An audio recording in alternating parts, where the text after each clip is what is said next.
Cineweb Radio a eu la chance ce matin d'assister à une projection presse exclusive organisée par la Fox du film de science-fiction événement de l'année 2012, Prometheus. Prequel ou non d'Aliens, Prometheus promet indéniablement de redéfinir le genre. Une grosse quinzaine de minutes a donc été proposée à la presse, dont notamment deux grosses parties. La première partie se trouve en Écosse dans un futur lointain où un groupe d'archéologues est en pleine fouille quand l'un d'eux trouve de mystérieuses traces sur le mur, des traces de peinture qui rappellent clairement celles des hommes préhistoriques, à la différence que cette fois-ci, un homme est dessiné tendant la main vers un vaisseau, une trouvaille qui semble être importante et fondamentale pour le reste de l'intrigue. Ici, les deux acteurs qui campent les deux scientifiques, Shaw, incarné par Naomi Rapace, et Holloway, incarné par Logan Marshall-Green, remplissent leur contrat et proposent une première rencontre avec le spectateur fort sympathique. En plus d'une colorimétrie à l'écran épurée et forte, on notera aussi quelques beaux plans en 3D. La seconde partie s'ouvre sur un panorama spatial impressionnant où le vaisseau Prometheus traverse les étoiles. Si pour certains les effets spéciaux de la bande-annonce pouvaient rendre fade, ceux-ci devraient être vite rassurés car même si ce n'est qu'une projection presse à quelques semaines de la sortie officielle du film, les quelques vues sont plus que chiadées et spectaculaires.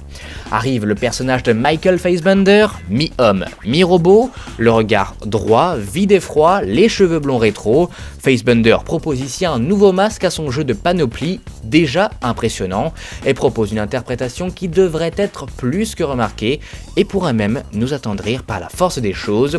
Son personnage nous fait voyager à bord de la navette spatiale aux couleurs à la fois glaciales et fluo, rappelant les meilleurs décors de Blade Runner, une visite très carrée, très robotique, mesurée au millimètre près, qui met en haleine le spectateur.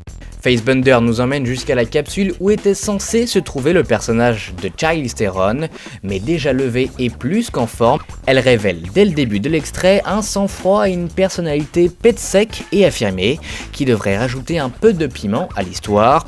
Un bref dialogue s'opère entre les deux personnages, s'ensuit la scène du réveil de l'équipage. Au menu de celle-ci, un mal de l'espace et ses conséquences, et pour autant Fassbender y est toujours aussi bon. Après une brève ellipse, l'équipage se retrouve et se réunit devant Charlize Theron et surtout devant un hologramme qui n'aura pas à rougir face à ceux de Star Wars, mettant en scène Peter Weyland alias Guy Pearce, méconnaissable sous un travail de maquillage remarquable. Dans cette scène, y est plus ou moins présenté le projet et la mission du voyage. Les personnages de Shaw et Holloway sont mis en avant et présentent leur découverte en Écosse, la comparant à l'importance de celle retrouvée en Mésopotamie. Apparaît aussi le personnage de Sean Hardis, au look provoquant et punk, mélange entre bad boy et anti-héros. Son personnage semble plus complexe et intrigant qu'on ne l'imagine et pourrait dévoiler de nombreuses facettes de sa personnalité tout au long du film.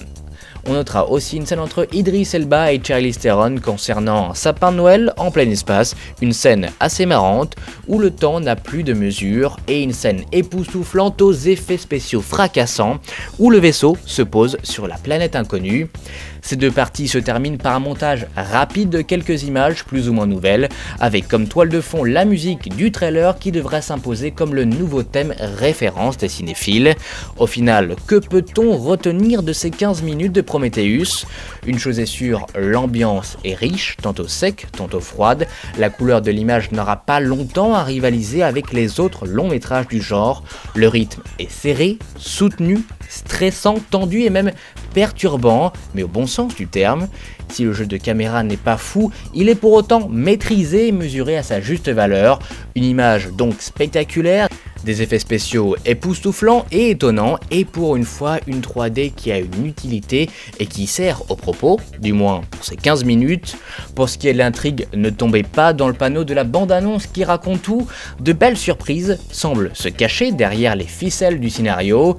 Si vous pensiez qu'Avatar était le film de science-fiction par excellence, voilà un très sérieux concurrent. Le retour de Ridley Scott, oui, le retour de la vraie science-fiction, oui.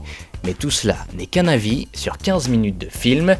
Prometheus, réalisé par Ridley Scott, sortira en France fin mai.